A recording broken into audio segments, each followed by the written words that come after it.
तो दोस्तों question number 3 आप लोग को स्क्रीन पर दिखाई दे रहा होगा, ठीक है ना। कर रहा है क्वेश्चन नंबर 3, किसी परेड में 616 सदस्यों वाली एक सेना आर्मी की, ठीक है, टुकड़ी को 32 सदस्यों वाले एक आर्मी बैंड के पीछे मार्च करना है। दोनों समूहों को समान संख्या वाले स्तंभों में मार्च करना है। उन स्तंभों की अधिकतम संख्या क्या है जिससे वे मार्च कर सकते हैं, ठीक है। चलिए, यानी हमको दे दिया है एक आर्मी यानी एक सेना का टुकड़ी है, उसमें टोटल कितना सैनिक दे दिया, 616 सैनिक दे दिया, और एक कुछ आर्मी बैंडों की संख्या दे दिया है, ठीक है। कितना दे दिया है, 32, यानी 32 सदस्यों वाले एक आर्मी बैंड है, ठीक है। एक आर्मी बैंड है जिसमें टोटल कितना सदस्य है, 32 सदस्य। कह रहा है कि जो 616 सदस्य हैं वो 32 सदस्यों के पीछे ही क्या करेंगे, मार्च करेंगे, ठीक है। अब क्वेश्चन में ये पूछ दिया है उन 32 को यानी आर्मी बैंड वाले सदस्यों को हम कितनी लाइनों में कितनी स्तंभों में खड़ा करें कि जो उनके पीछे मार्च कर रहे हैं 616 सदस्य कि उनको उनकी जो लाइन है उनकी जो स्तंभ रहे हैं वो दोनों आपस में क्या हो गया, बराबर हो जाए, ठीक है। यानी हमको यानी आर्मी बैंडों में जितने सदस्य रहेंगे उनको कितनी लाइन में खड़ी याद है कि जो सैनिक के टुकड़ों जो सैनिक 616 सैनिक थे उनको कितनी लाइन में खड़ा कर दें कि दोनों के स्तंभों की संख्या बराबर हो जाए, ठीक है ना। यानी यही पूछ रहा है अधिकतम से अधिकतम कितनी स्तंभ जो है संभव है यहाँ पर कितनी स्तंभों में उनको खड़ा किया जा सकता है, ठीक है। तो इसको ज्ञात करने के लिए हम क्या करेंगे, दोनों का मौसा निकाल लेंगे, यानी 616 और 32 का मौसा जितना निकालेंगे अधिकतम से अधिकतम जितना मौसा मिलेगा उसी को बोल देंगे उतनी लाइनें यानी उतनी स्तंभ संभव है, ठीक है। चलिए, तो मौसा निकालने के लिए इसके पहले हम लोगों ने क्या पढ़ चुका है, यूक्लिड विभाजन परिमेयिका। यूक्लिड विभाजन परिमेयिका से हम क्या करते हैं, किसी भी दो संख्याओं का मौसा निकाल लेते हैं, तो वही यूक्लिड विभाजन परिमेयिका इसमें हम लागू करने वाले हैं, ठीक है। चलिए, अब पहले लिख लेते हैं दिया क्या है, यानी क्वेश्चन नंबर कौन सा था, क्वेश्चन नंबर 3 था, ठीक है। क्या दिया, क्या दे दिया, कर किसी परेड में 616 सदस्यों वाले एक सेना आर्मी की टुकड़ी, ठीक है ना, यानी सेना की संख्या कितना दिया, सेना आर्मी, ठीक है, क्या दिया, 616 सदस्यों वाली एक सेना आर्मी की टुकड़ी, ठीक है, क्या हमारा टुकड़ी की संख्या लिख लीजिए, कितना दे दिया, इसको ए से मान लें का, ए बराबर मान लें कितना 616, ठीक। और आर्मी बैंड में कितने सदस्य हैं, आर्मी बैंड में सदस्यों की संख्या, आर्मी बैंड नहीं था ना, देखिए वहाँ पर क्या दिया था, आर्मी बैंड, ठीक है। चलिए, आर्मी बैंड में कितने सदस्य हैं, 32, आर्मी बैंड में सदस्यों की संख्या,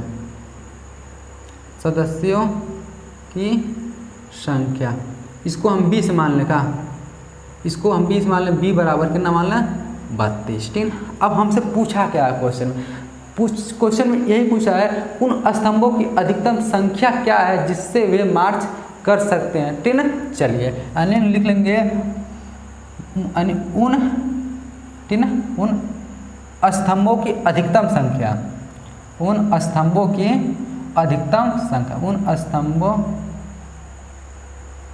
की अधिकतम संख्या की अधिकतम संख्या क्या, जिसमें वे मार्च कर सकते, जिसमें वे मार्च कर सकेंगे, ठीक है।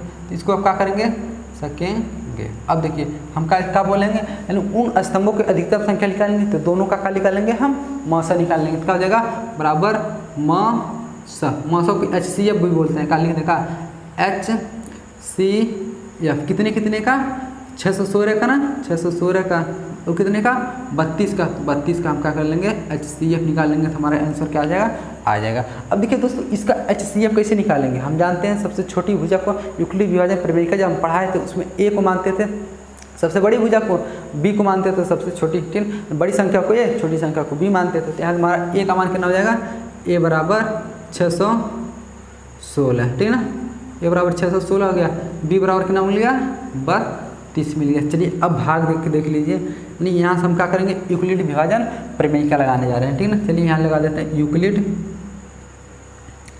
यूक्लिड विभाजन, ठीक है,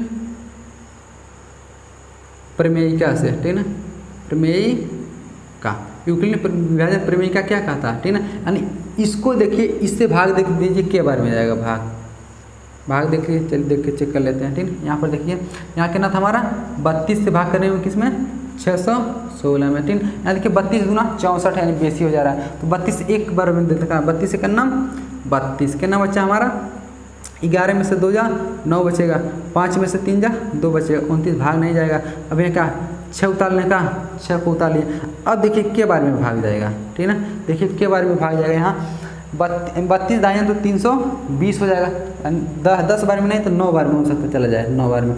9 दूना 18 के 8, 9 तिरिक 27, 27 और 81 तो 27 एक 28 आ गया। देखिए 288 आ गया कहाँ, 16 में से 8 जा 8 बचेगा, 8 में से 8 जा क्या बचेगा हमारा 0 बच जाएगा। यहाँ 1 में सॉरी 2 में से 2 जा क्या बचेगा 0 बच। तो इसका शेषफल कितना मिल गया हमारा, भाई आर का मान होता था, भाई किसका मान होता था क्यू का मान होता था, एक इसका मान होता था हमारा ए का मान होता था ना, और एक इसका मान होता था हमारा बी का मान होता था। ए होता था ए बराबर, यानी इसको लाना था, इसको मल्टीप्लाई करिए, इसको ऐड कर लेते तो हमारा आ जाता था, क्या आ जाता था ए आ जाता था, यानी भाज्य आ जाता था, ठीक। अब देखिए तो इसको हम मिटा रहे हैं, ठीक है, ये तो आपको समझाने के लिए हम लिख दिए हैं, इसको हम मिटा दे रहे हैं, ये हमारा आर का मान। अब देखिए अब क्या करेंगे हम, जो कुछ भी किए हैं उसको हम रचना के सॉरी चरण के रूप में लिख लेंगे ना। यहाँ बगल में हम क्या कर लेंगे, लिखेंगे चरण।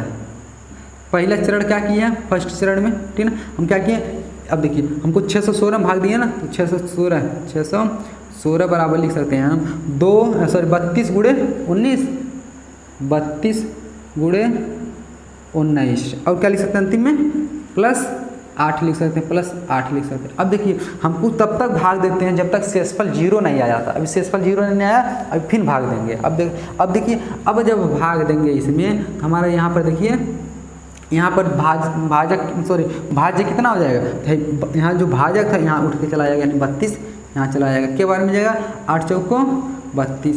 अब देखिए हमारा कहीं शेषफल 0 0 आ गया कहाँ, जब आर का मान 0 आ जाएगा तो वहीं हम क्या करेंगे, वहीं इस प्रक्रिया को रोक देंगे। अब जो कुछ भी हमारा अंतिम भाजक रहेगा, अंतिम भाजक कितना 8 था ना, उसका कितना हो जाएगा वही HCF हो जाएगा, ठीक है। चलिए पहला चरण में हम इसको देखिए भाग दिए थे, शेषफल कितना बचा, इतना बचा, तो इसको यहाँ लिख लिए, इसको और इसका गुणा करके यहाँ लिख लिए, बराबर 616 आ जाएगा, ठीक है। अब दूसरे वाले में किससे भाग दिए, 32 को भाग दिया ना, 32 को लिखेंगे 32 बराबर सेकंड चरण, लिखेंगे चरण 1 चरण 2, चरण 2 में क्या किए हम 8 यानी 32 बराबर क्या लिख सकते हैं 8 गुणे 4, 8 गुणे 4 प्लस कितना हो जाएगा, अंतिम में 0 है ना, तो 0 छोड़ दीजिए, 0 जोड़ दीजिए। अब देखिए 8 चौको 32 में 0 जोड़ेंगे तो 32 से आ जाएगा। अब देखिए ये हमारा क्या हो गया, रचना के मतलब क्या हो गया, इस चरण बाई चरण लिख दिए ना। अब इसी को हम क्या बोलते हैं, अंतिम में बी का मान जो मिलता है उसी को बोलते हैं HCF। अतः HCF बराबर अंतिम भाजक होता है, अंतिम भाजक कितना है हमारा 8 है, यानी 8 से अंतिम रूप से भाग दिया ना, इसका HCF कितना हो गया 8 हो गया। यहाँ लिखेंगे परीक्षा में अंतिम, अतः उन स्तंभों की अधिकतम संख्या कितना है 8 है, ठीक है ना। लिखेंगे अतः उन स्तंभों की अधिकतम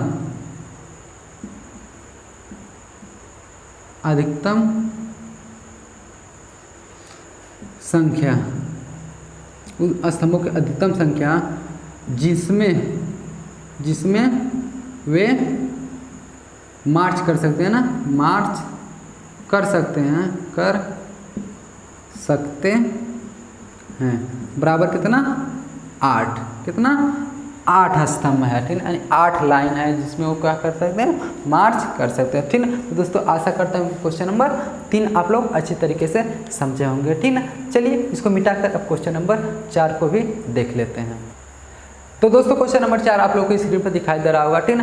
कह रहा है यूक्लिड विभाजन प्रमेयिका का प्रयोग करके दर्शाइए कि किसी धनात्मक पूर्णांक का वर्ग किसी पूर्णांक m के लिए 3m या 3m+1 के रूप का होता है, ठीक है। कह दिया इसमें क्वेश्चन नंबर 3 में किसी धनात्मक पूर्णांक, ठीक है, यानी कह दिया यानी यूक्लिड विभाजन प्रमेयिका का प्रयोग करके दर्शाइए कि किसी भी धनात्मक पूर्णांक का जो वर्ग होता है वो या तो 3m के रूप में होगा या तो 3m+m के रूप में होगा, ठीक है। चलिए इसको भी देख लेते हैं। क्वेश्चन नंबर कौन सा था, क्वेश्चन नंबर 4 था, 4 था। ठीक है, तो हम मान लें कोई भी धनात्मक पूर्णांक मान लें अपने लग से, मान लें कोई धनात्मक पूर्णांक ए मान लें का ए फॉर एप्पल। ठीक है, अपने लग से। ठीक है, मान लेंगे माना कोई धनात्मक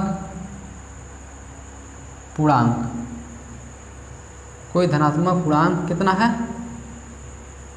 ए है। जब कोई धनात्मक पूर्णांक ए है तो इसको हम किस रूप में लिख सकते हैं, या तो 3q के रूप में लिख सकते हैं, 3q + 1 के रूप में लिख सकते हैं ना। क्वेश्चन में कह दिया है कि 3m के रूप में लिखिए या तो 3m + 1 के रूप में लिख लेते हैं। तो हम किसके रूप में लिखने जा रहे हैं, 3q के रूप में लिखने जा रहे हैं इसको। ठीक है ना, चलिए लिख लेंगे। तो अतः क्या हो जाएगा, a बराबर कितना हो जाएगा, या तो 3q के रूप में होगा, या तो a बराबर क्या होगा हमारा 3q + 1 के रूप का होगा, 3q + 1 के रूप का।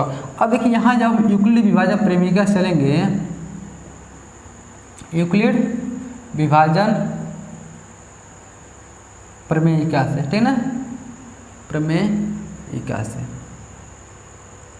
यूक्लिड विभाजन प्रमेयिका क्या कहता है हमारा, a बराबर BQ + R, यही कहता है ना, a बराबर BQ + R। अब यहाँ देखिए जब इसकी तुलना इससे कर देंगे तो b बराबर कितना मिल जाएगा, 3 मिल जाएगा। यहाँ पर b बराबर कितना मिल जाएगा, 3। तो अतः लिख लेंगे b बराबर कितना हो गया हमारा, b बराबर 3 हो गया। जब b बराबर 3 मिल गया तो हमको शेषफल कितना बच सकता है, यानी किसी भी संख्या को यदि हम 3 से भाग दे देंगे तो शेषफल 0 बच सकता है, 1 बच सकता है, 2 बच सकता है, 3 तो कभी नहीं बचेगा। क्यों, यदि 3 शेषफल बचा दिए तो एक बार और भाग चला जाएगा, फिर कट के फिर 0 आएगा शेषफल। यानी किसी भी संख्या को हम क्या ना 3 से भाग देते हैं तो शेषफल कितना बचता है, 0, 1, 2। यहाँ लिख लें अतः संभावित क्षेत्रफल, संभावित शेषफल कितना हो जाएगा, 0, 1 और 2 होगा, 0, 1, 2। अब देखिए कभी 0 बच सकता है, कभी 1 बच सकता है, कभी 2 बच सकता है, हमको नहीं पता कब बचेगा, लेकिन अब बचा के देख लेते हैं कि कब 0 बचेगा, जब 1 बचेगा, जब 2 बचेगा, तब क्या क्या होगा। ठीक है ना, देखिए यदि लिख लें, यदि कितना r बराबर कितना 0 बचा दें, r बराबर 0 हो तो इसका मतलब ये है यदि शेषफल 0 बचे तो तब क्या होगा, यदि हमारा क्या था भाई यहाँ पर, यानी ये संख्या क्या था, a बराबर था हमारा 3q था ना, 3q, और इसमें शेषफल यानी r का मान कितना रखेंगे हम, 0 रखेंगे ना, तो 0 पे लिखिए, 0 लिख लिए। अब देखिए इसको लिख सकते हैं a बराबर हम 3q लिख सकते हैं, 3q लिख सकते हैं। अब देखिए करा कि ये धनात्मक संख्या, तो अभी कोई भी धनात्मक संख्या a माने थे, a को लिख लिए, लेकिन यहाँ तक रुका नहीं है, कद किसी धनात्मक संख्या का वर्ग करने का, यहाँ तो दोनों पक्षों का वर्ग करेंगे तो क्या हो जाएगा, यहाँ a² बराबर हो जाएगा यहाँ 3q का होल स्क्वायर। कोई दिक्कत, यानी हमारा हो गया a² बराबर 3 3 का 9q²। तो a² बराबर इसको लिख सकते हैं 9 को 3 गुणे 3q²। कोई दिक्कत, 3 3 का 9। यदि देखिए ध्यान से देखिएगा, q का मान कुछ रखिए, 1 2 3 4 5 6 धनात्मक रहना चाहिए। ठीक है, चलिए q का मान हम क्या 10 रख लें, 10 रखेंगे अगर जो, तो 10 दहा में 100, 100 दहा में 300, 300 का फिर 3 में गुणा करेंगे कितना हो जाएगा 900। तो तब पर भी देख रहे हैं कोई धनात्मक पूर्णांक आ रहा है, नहीं आ रहा है, तब पर भी धनात्मक पूर्णांक। क्यू का मान कुछ भी रखिए, ऋणात्मक रखेंगे तब पर भी धनात्मक आएगा। क्यों, क्योंकि स्क्वायर है तो क्या हो जाएगा माइनस से प्लस है। यानी देख रहे हैं क्यू का मान कुछ भी रखने पर हाइपरबोला किस क्या आ जा रहा है, एक धनात्मक पूर्णांक क्या जा रहा है। ठीक है, वहाँ कहा भी है क्वेश्चन में कि कोई भी धनात्मक पूर्णांक को दर्शाना किस रूप में, या तो 3m के रूप में होगा या तो 3m + 1 के रूप में। अब देखिए इस पूरे को हम क्या, इस पूरे की जगह हम कुछ मान लें का, मान लें m मान लें का, ठीक है, यानी a² बराबर हो जाएगा हमारा 3 × m, जहाँ यहाँ लिखेंगे जहाँ, ठीक है, जहाँ m बराबर कितना है, m बराबर 3q² है, m बराबर 3q। देखिए इसके स्थान पे क्या मान लिए, m मान लिए। ठीक है, जहाँ m यहाँ लिख दिए, जहाँ m बराबर कितना है 3q² है। ठीक, चलिए अब देखिए किसी धनात्मक संख्या का वर्ग 3m के रूप का मिल गया का, तो 3m के रूप का मिल गया। अब हमको दिखाना कि यो दिखाइए कि मान लीजिए और दूसरी संख्या लेंगे, कभी कभी ये भी आ सकता है कि वो 3m + 1 के रूप का भी हो सकता है। देख लेते हैं कब 1 के रूप का होगा। अब शेषफल कितना बचाएंगे, अब शेषफल कितना 0 बचा दिए, 1 बचा के देख लें का, ठीक है ना। यही लिख रहे हैं, देखिए यही लिख रहे हैं, यदि क्या है r बराबर 1 हो तो r बराबर 1 मान लें, यहाँ कितना रखेंगे, यानी यहाँ 1 रखेंगे तो हमारे मिलेगा a बराबर b का मान कितना है 3 है, तो 3 रखिए, 3 q प्लस कितना हो जाएगा 1 हो जाएगा। अब चूंकि हमको वर्ग चाहिए तो दोनों पक्षों का वर्ग कर देंगे, ठीक है, दोनों पक्षों का वर्ग करिए तो a स्क्वायर हो जाएगा, है 3q प्लस 1 का होल स्क्वायर हो जाएगा। इसको तोड़िए, a स्क्वायर बराबर इसको लिख सकते हैं 3q प्लस 1 का होल स्क्वायर को, यानी a प्लस b का होल स्क्वायर है, तो a square plus b square plus 2ab, तो a स्क्वायर यानी 3q का स्क्वायर, 3q का स्क्वायर प्लस b स्क्वायर यानी 1 का स्क्वायर प्लस 2ab होता है ना, तो 2 इंटू 3q इंटू 1 हो जाएगा, 2ab हो जाएगा, ab यहाँ लिख लीजिए। तो हमारा a स्क्वायर बराबर बचा 3 तरीका 9q स्क्वायर प्लस, देखिए इसको पहले लिख रहे हैं, 2 तिया 6, 6 का 6 हो जाएगा, अब प्लस 1 है तो 1 को यहाँ लास्ट में लिख दे रहे हैं, ठीक है। देखिए क्यों, यहाँ q भी है ना, q को भी लिखिए, पहले q को 2 घात वाले को 2 घात वाले पहले लिखे, फिर 1 घात वाला, फिर 1 को घात वाला नहीं था यहाँ, तो इसको बाद में लिखा, ठीक है।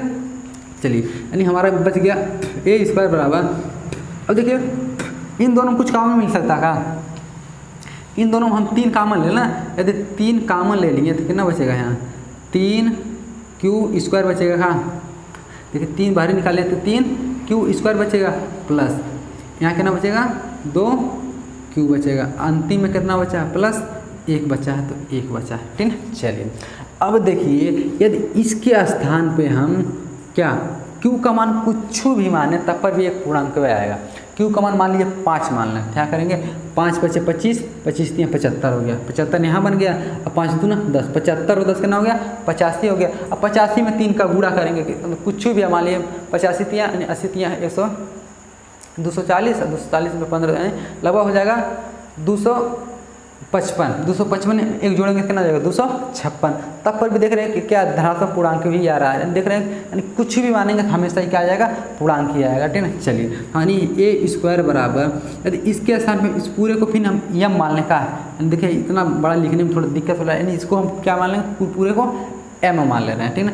यदि a बराबर तब क्या हो जाएगा 3 है, पूरे को कल मान लेंगे यम प्लस कितना हो जाएगा 1। अब देखिए जहाँ हम यहाँ लिखेंगे कि यम बराबर कितना मान लें, यम बराबर कितना है 3q स्क्वायर प्लस 2q है, यम बराबर कितना है देखिए 3q स्क्वायर प्लस 2q है ना, यहाँ लिख दिए यम बराबर 3q स्क्वायर प्लस 2q। अब देखिए किसी धनात्मक संख्या का वर्ग जो निकला, किसी धनात्मक संख्या का वर्ग 3m या 3m प्लस 1 के रूप का निकला था, यहाँ 3m के रूप में निकला था, यहाँ 3m प्लस 1 के रूप का निकला, ठीक है। अब देखिए 8 और शेषफल बचा, इसको भी रख के चेक कर लें। अब देखिए आप लोग परीक्षा में यहीं करके छोड़ देंगे तब पर भी कोई दिक्कत नहीं है, नंबर मिल जाएगा, ठीक है। क्यों, क्योंकि आप लोग को दिखा दिए कि 3m के रूप का होता है, 3m प्लस 1 के रूप का होता है, यानी ए बार शेषफल 0 लिए थे, ए बार शेषफल कितना लिए थे 1 लिए थे। अब हम शेषफल 2 रख के भी चेक कर लेते हैं, क्यों, क्योंकि शेषफल 2 बच रहा है ना, इसको भी रख के चेक कर लेते हैं। यदि यहाँ देख रहे हैं इस रूप का आएगा कि इस रूप का, कौन हो चाहे इसमें आएगा चाहे इसमें आएगा, लेकिन ये दोनों में आएगा, ठीक है ना। चलिए अब देखिए जब r बराबर कितना लिखना है, r बराबर 2 हो, तो जब r बराबर 2 रखेंगे तो हमारा हो जाएगा a बराबर, यहाँ हमारा कितना था b का मान 3q प्लस 2 हो जाएगा, कहाँ दोनों पक्षों का वर्ग करेंगे तो a स्क्वायर बराबर हो जाएगा 3q प्लस 2 का होल स्क्वायर हो जाएगा, ठीक है। देखिए 3q प्लस 2 का होल स्क्वायर, a स्क्वायर बराबर हो जाएगा 3q का स्क्वायर प्लस 2 का स्क्वायर प्लस 2a भी होता है ना, 2 इंटू 3q इंटू 2 हो जाएगा, ठीक है। चलिए a स्क्वायर बराबर 3 3 का 9q स्क्वायर, इसको पहले लिखे 2 दूना 4 तिया प्लस 12, उसके बाद क्या हो जाएगा 12q हो जाएगा। अब देखो 2 दूना कितना हो जाएगा 4 हो जाएगा, तो दूना 4 हो जाएगा। अब देखिए इस 4 को हम क्या लिख सकते हैं 3 प्लस 1 लिख सकते हैं, का कोई दिक्कत, 4 को 3 प्लस 1 लिख सकते हैं ना। देखिए इसमें क्यों 3 प्लस 1 में तोड़ रहे हैं, देखिए हमको 3 यूँ कॉमन मिल जाएगा, 3 यूँ कॉमन मिल जाएगा, यूँ 3 मिल जाएगा, तो 3 कॉमन ले लेंगे, इसीलिए इसको तोड़ रहे हैं, 3 प्लस 1 में तोड़ने जा रहे हैं। a स्क्वायर बराबर 9q square plus 12q plus 3 plus 1, ठीक। चलिए यहाँ से हम क्या ना कॉमन लेंगे, इसमें से 3 कॉमन लेंगे, तो बचेगा a स्क्वायर बराबर 3 कॉमन लीजिए, यहाँ बचेगा 3q स्क्वायर प्लस 4q, यहाँ बचेगा प्लस 1 बचेगा, यही मीन्स कॉमन लिए थे, अंतिम में प्लस 1 है ना, प्लस 1 लिख लीजिए। अब देखिए इसके स्थान पे q का मान कुछ मानेंगे तो हमेशा पूर्णांक आएगा। तो देखिए 3 इसको m मान लें, चलिए m मान लेते हैं, ठीक है। यानी हमारा हो जाएगा a स्क्वायर बराबर तब हो जाएगा a स्क्वायर बराबर 3, ये पूरा m हो जाएगा, कितना हो जाएगा 3m, अंतिम में प्लस 1 है तो प्लस 1 हो जाएगा। जहाँ यानी लिखेंगे जहाँ m बराबर कितना माने हैं 3q square plus 4q plus 1, जहाँ m बराबर 3q square plus 4q plus 1। देख रहे हैं किसी धनात्मक संख्या का वर्ग जो आया था वो 3m प्लस 1 के रूप में आता है, या 3m प्लस 1 के रूप में, या तो 3m के रूप में आता है। यानी हमेशा भी जब कभी भी आएगा तो चाहे 3m के रूप में होगा, चाहे 3m प्लस 1 के रूप में होगा, या तो 3m प्लस 1 के रूप का ही होगा। इसके अलावा वह किसी के रूप का नहीं हो सकता है, ठीक ना। यानी कोई भी धनात्मक संख्या का हम वर्ग निकालते हैं तो हमेशा 3m के रूप में होगा, या तो 3m प्लस 1 के रूप में होगा। इसके अलावा वह तीसरी मतलब कोई तीसरे रूप का नहीं होगा, ठीक ना। तो दोस्तों आशा करता हूँ कि क्वेश्चन नंबर 4 आप लोग को अच्छी तरीके से समझ में आया होगा, ठीक ना। दोस्तों वीडियो थोड़ा सा लंबा हो जाने के कारण क्वेश्चन नंबर 5 को हम नेक्स्ट वीडियो में करेंगे, ठीक ना। तो आज के लिए बस इतना ही, मिलेंगे नेक्स्ट वीडियो में, तब तक के लिए जय हिंद।